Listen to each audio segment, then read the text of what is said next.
Maëlle Bernier, bonsoir. Vous êtes porte-parole de meilleurtaux.com. C'est un courtier de prêts immobiliers sur Internet et en agence. Et vous venez de publier une étude très documentée où vous décrivez l'acheteur type dans l'immobilier. Alors, il a beaucoup changé en 10 ans. Oui. Aujourd'hui, il a vieilli. Il a quel âge en moyenne? Il a 37 ans en moyenne, quand il avait 32 ans en 2004. Alors pourquoi est-ce qu'il a vieilli, l'acheteur type? Parce que tout simplement, on rentre plus difficilement dans la vie active, on a des emplois sécurisés, on met plus longtemps à avoir un CDI. Donc forcément, pour emprunter, pour acheter, il faut être dans une situation stable. Ouais. Donc on vieillit. On achète à deux en général. En général, on achète plutôt à deux. Quel est le revenu? Parce que je trouve que c'est ce qu'il y a de plus hallucinant dans votre étude. Quel est le revenu du foyer de l'acheteur type? Alors, le foyer gagne 5 200 € net par mois. C'est quand même énorme. Parce que la moyenne des salaires en France est 2100 €, 100 €. Et on vient de nous expliquer qu'un foyer était riche quand il gagnait 6 000 € par mois, à tel point qu'on lui dit oh, vous êtes suffisamment riche, on vous coupe les allocs.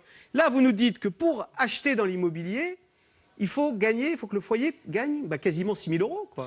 Donc c'est réservé aux riches d'acheter. Il se trouve qu'effectivement, on est considéré comme riche à 6 000 €. Après, tout dépend où on habite. Parce que, évidemment, si vous gagnez 6 000 € à Paris, c'est pas pareil que si vous gagnez 6 000 € à Tulle. Donc 5 000 €, c'est une moyenne, évidemment.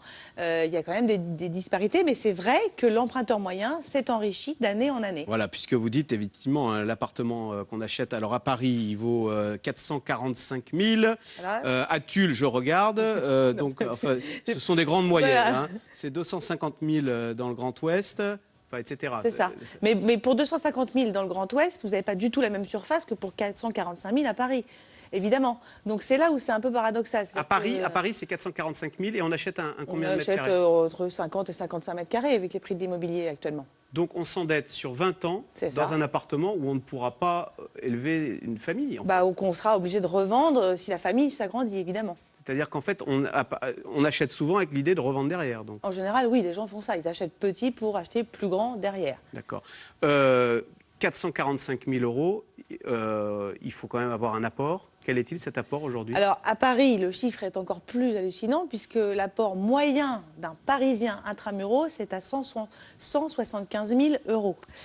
Et dans la France entière? Et France entière, on est à 68 000 € apport moyen. Alors qu'il y a 10 ans, c'était... Alors, il était à 35 000. Donc, l'apport nécessaire pour acheter a doublé en 10 ans. Alors, ce n'est pas vraiment l'apport nécessaire, parce que l'apport médian, lui, est autour de 27 000 France entière. Ça veut dire qu'on a quand même 50% des gens qui achètent avec moins de 27 000 € d'apport. Enfin, ça fait quand même une certaine somme, évidemment. D'accord, mais très souvent, donc on a besoin de 30, 40 ou 50 000 €. Dans votre enquête, il est stipulé qu'on achète à 37 ans. Oui. Comment on fait pour trouver à 37 ans 50 000 €? Alors, c'est rarement de l'épargne personnelle parce qu'à 37 ans, on n'a pas forcément 68 000 € de côté. Donc, c'est la solidarité familiale qui joue à plein.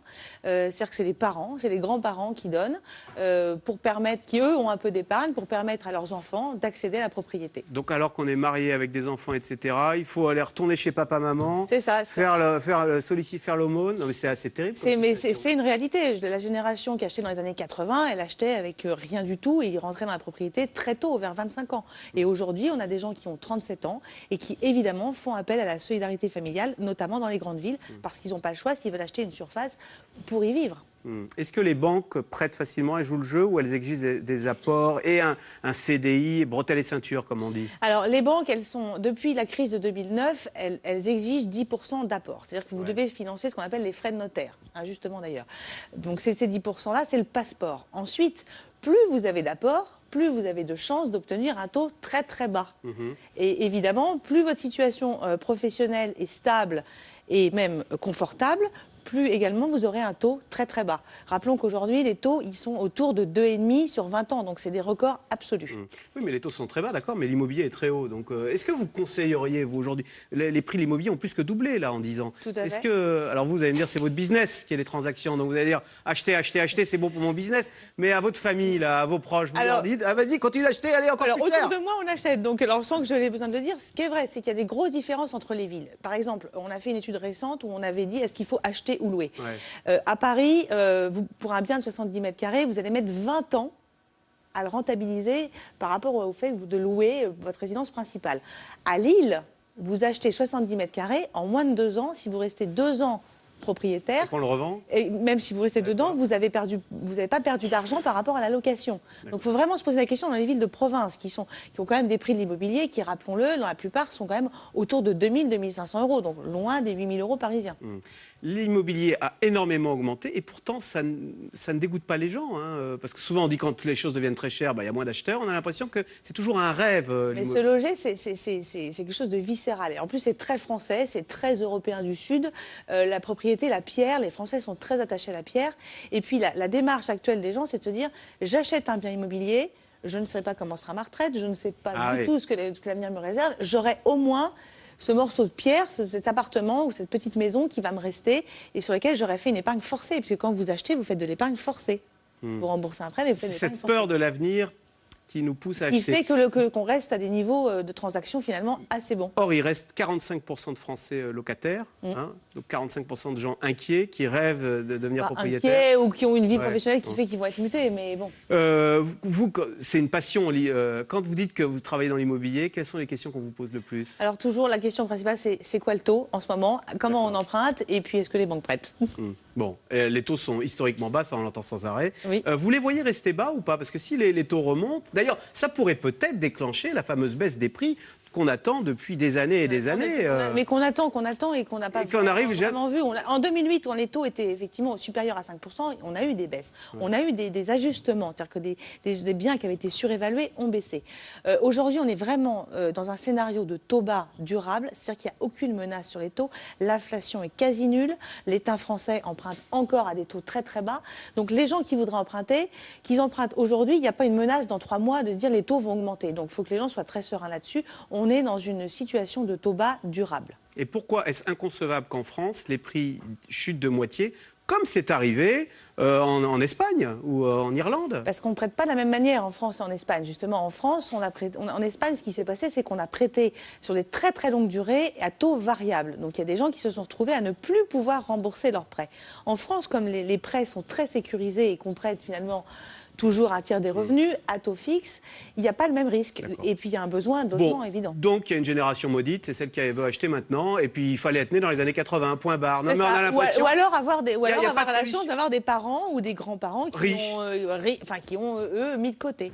Mais c'est horrible ce que vous nous dites. C'est la fatalité. Alors, mais pourquoi on n'arrive pas en Allemagne, c'est 2 fois moins cher d'acheter une maison. Oui, mais en Allemagne, ils ne veulent pas tellement être propriétaires. Voilà. Regardez, en Suisse, c'est 15%. C'est 15% de propriétaires en Suisse, alors que c'est pas. On est né au mauvais endroit au mauvais moment, en fait. Je sais pas, mais en tout cas, ce qui est vrai, c'est que il faut vraiment faire des différences. Il y a Paris et le reste de la France, et c'est pas la même chose. Les taux sont très bas. Du coup, alors là, il y a une astuce qu'il faut donner. D'ailleurs, on devrait en parler. On aurait dû en parler avant. C'est la renégociation. Alors dans quel cas, qui ça concerne? Alors c'est très simple, la renégociation, c'est si vous avez aujourd'hui un taux supérieur à 3,5%, il faut vraiment tenter de renégocier. Allez voir votre banquier qui généralement va vous faire une proposition qui ne va pas être super satisfaisante. Et après, vous allez il n'a aucun intérêt à jouer le jeu. Parce que lui, il n'a pas forcément intérêt. Et puis surtout, il a emprunté lui-même à un taux plus élevé. D'accord, donc. Ça, c'est très simple. Et après, vous allez voir un courtier, vous renégociez. Ça veut dire que vous allez changer de banque. Il y a des sommes considérables à gagner. Et il y a aussi un phénomène auquel on assiste aujourd'hui. On a 80% des gens qui renégocient, qui choisissent de renégocier, qui ne remboursent pas forcément plus vite, mais qui vont diminuer leur mensualité. C'est-à-dire qu'ils vont gagner 200 à 300 euros par mois. Au lieu de les donner à la banque, ce sera du pouvoir d'achat. Et en ce moment, vu par les temps qui courent, c'est pas forcément... Donc ceux qui ont emprunté, qui ont toujours un emprunt avec un taux supérieur à 3,5%, il faut faire jouer la concurrence, voir des courtiers, voir d'autres banques, pour renégocier à la baisse ce taux. Merci beaucoup, Maëlle Bernier, donc porte-parole de meilleurtaux.com. Reste avec nous tout de suite, Yves Calvi, c'est dans l'air, qui revient sur l'affaire Jouillet-Fillon. Le 3e homme qui a participé à ce fameux déjeuner a donné raison à François Fillon. Lors de ce fameux déjeuner, en effet, il n'aurait pas été question, selon ce 3e homme, du financement de la campagne de Nicolas Sarkozy. Alors, qui croire? Car après tout, c'est parole contre parole. C'est dans l'air est intitulé ce soir « Politique, les tontons menteurs ».